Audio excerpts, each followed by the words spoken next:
Friends, welcome to ಗೀತಾಸವಿರುಚಿ. ಇವತ್ತಿನ ವಿಡಿಯೋದಲ್ಲಿ ತೊಂಡೆಕಾಯಿ ಫ್ರೈ ಹೇಗೆ ಮಾಡಬೇಕು ಅಂತ ತೋರಿಸ್ತೀನಿ. ಈ ಮದುವೆ ಮನೆಗಳಲ್ಲಿ ಅಥವಾ ಫಂಕ್ಷನ್ಗಳಲ್ಲಿ ಮಾಡ್ತಾರಲ್ವಾ, ಸೇಮ್ ಟು ಸೇಮ್ ಅದೇ ಥರ ಸೂಪರ್ ಟೇಸ್ಟಿಯಾಗಿ ಹೇಗೆ ಮಾಡ್ಕೋಬೇಕು ಅಂತ ನಾನು ತೋರಿಸ್ತೀನಿ. ತುಂಬಾ ಈಸಿ, ಕಮ್ಮಿ ಇಂಗ್ರೀಡಿಯೆಂಟ್ಸಿಂದ ಈಸಿಯಾಗಿ ಮಾಡಿಬಿಡ್ಬೋದು.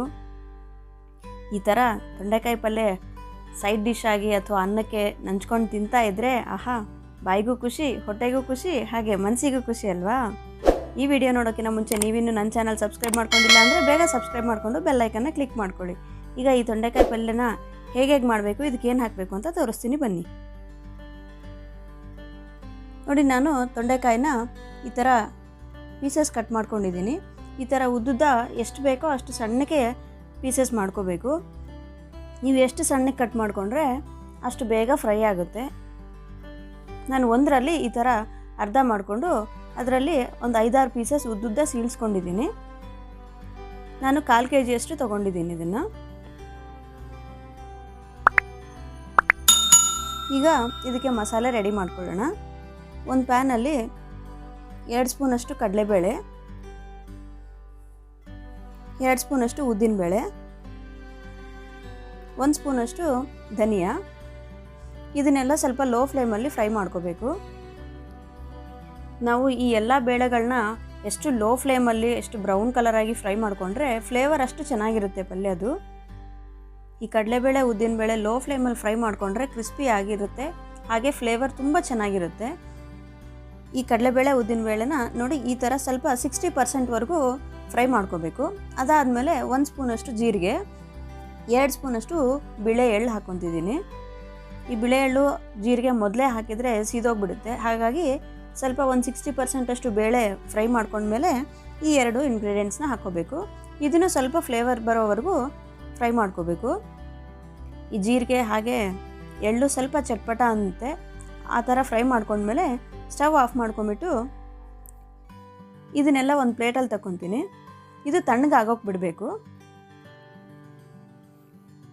ಇದು ತಣ್ಣಗಾಗೋಷ್ಟರೊಳಗೆ ತೊಂಡೆಕಾಯಿ ಹೇಗೆ ಫ್ರೈ ಮಾಡ್ಕೋಬೇಕು ಅಂತ ತೋರಿಸ್ತೀನಿ. ನೋಡಿ, ಒಂದು ಪ್ಯಾನಲ್ಲಿ ಒಂದು 4ರಿಂದ 5 ಸ್ಪೂನಷ್ಟು ಆಯಿಲ್ ಹಾಕ್ಕೋಬೇಕು. ಈ ಆಯಿಲ್ ಸ್ವಲ್ಪ ಚೆನ್ನಾಗಿ ಬಿಸಿ ಆದಮೇಲೆ ಸ್ವಲ್ಪ ಸಾಸಿವೆ ಕಾಳು, ಸ್ವಲ್ಪ ಜೀರಿಗೆ ಹಾಕ್ಕೊತೀನಿ. ಈ ಜೀರಿಗೆ ಸಾಸಿವೆ ಎಲ್ಲ ಸ್ವಲ್ಪ ಚಟ್ಪಟ ಅನ್ನಬೇಕು. ಈ ಜೀರಿಗೆ ಸಾಸಿವೆ ಎಲ್ಲ ಚಟ್ಪಟ ಅಂದಮೇಲೆ ನಾವು ಸಣ್ಣದಾಗಿ ಕಟ್ ಮಾಡ್ಕೊಂಡಿದ್ವಲ್ವ ಸ್ಲೈಸಸ್ ಆಗಿ, ಆ ತೊಂಡೆಕಾಯಿನೆಲ್ಲ ಹಾಕ್ಕೊತೀನಿ ಇದರಲ್ಲಿ. ಈ ಆಯಿಲಲ್ಲಿ ಈ ತೊಂಡೆಕಾಯಿ ಎಲ್ಲ ಸ್ವಲ್ಪ ಚೆನ್ನಾಗಿ ಫ್ರೈ ಆಗಬೇಕು. ಇದೆಲ್ಲ ಸ್ವಲ್ಪ ಕಲಿಸ್ಕೊಂಬಿಟ್ಟು ಕ್ಲೋಸ್ ಮಾಡಿಕೊಂಡು ಬೇಯಿಸ್ಕೊತೀನಿ. ಇದು ಮಧ್ಯ ಮಧ್ಯ ಸ್ವಲ್ಪ ತೆಗೆದು ಫ್ರೈ ಮಾಡ್ಕೋಬೇಕು, ಇಲ್ಲಾಂದರೆ ಕೆಳಗಡೆ ಸೀದೋಗ್ಬಿಡುತ್ತೆ. ಸೀದೋಗ್ಲಾರ್ದಂಗೆ ಇದೆಲ್ಲ ಚೆನ್ನಾಗಿ ಬೇಯೋವರೆಗೂ ಕ್ಲೋಸ್ ಮಾಡಿಕೊಂಡು ಬೇಯಿಸ್ತಾ ಹೋಗಬೇಕು, ಮಧ್ಯ ಮಧ್ಯ ಕಲಿಸ್ತಾ ಇರಬೇಕು. ಈಗ ಈ ತೊಂಡೆಕಾಯಿ ಫ್ರೈ ರೆಡಿ ಆಗೋಗೋಷ್ಟರೊಳಗೆ ನಾವು ಮಸಾಲೆ ಹೇಗೆ ರೆಡಿ ಮಾಡ್ಕೋಬೇಕು ಅಂತ ತೋರಿಸ್ತೀನಿ. ನಾವು ಆವಾಗಲೇ ಫ್ರೈ ಮಾಡ್ಕೊಂಡಿರೋ ಬೇಳೆ ಇದಾವಲ್ವ, ಅದೆಲ್ಲ ಚೆನ್ನಾಗಿ ತಣ್ಣಗಾಗೋಗಿದೆ.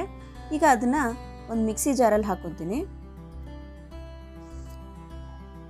ನಾವು ಫ್ರೈ ಮಾಡ್ಕೊಂಡಿರೋ ಬೇಳೆಗಳೆಲ್ಲ ಮಿಕ್ಸಿ ಜಾರಲ್ಲಿ ಹಾಕ್ಕೊಂಡಿದ್ದೀನಿ. ಒಂದು 8ರಿಂದ 10 ಬೆಳ್ಳುಳ್ಳಿ, ಒಂದು 5-6 ಒಣಮೆಣಸಿನ್ಕಾಯಿ, ನಾನು ಒಂದು 3-4 ಖಾರದ ಮೆಣಸಿನ್ಕಾಯಿ ತೊಗೊಂಡು ಇನ್ನು ಮಿಕ್ಕಿದ್ದು ಬ್ಯಾಡಗೆ ಮೆಣಸಿನ್ಕಾಯಿ ತೊಗೊಂಡಿದ್ದೀನಿ. ನಿಮ್ಮ ಖಾರಕ್ಕೆ ತಕ್ಕಂಗೆ ನಿಮ್ಗೆ ಯಾವುದಾದ್ರು ತೊಗೋಬೋದು. ಸ್ವಲ್ಪ ಅರಿಶಿನ ಪುಡಿ, ರುಚಿಗೆ ತಕ್ಕಷ್ಟು ಉಪ್ಪು. ಈಗ ಇದನ್ನೆಲ್ಲ ಫೈನ್ ಪೌಡ್ರ್ ಮಾಡ್ಕೋಬೇಕು.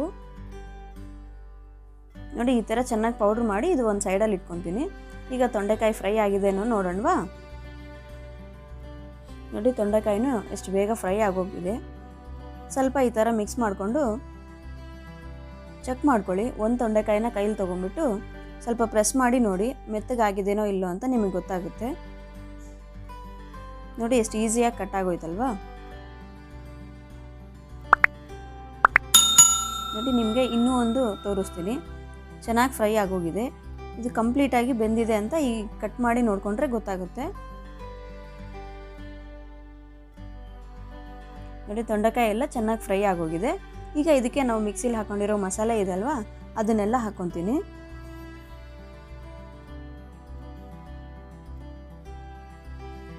ನೋಡಿ, ಈ ಮಸಾಲೆ ಎಲ್ಲ ಹಾಕಿದ ಮೇಲೆ ಸ್ವಲ್ಪ ಚೆನ್ನಾಗಿ ಫ್ರೈ ಮಾಡ್ಕೋಬೇಕು.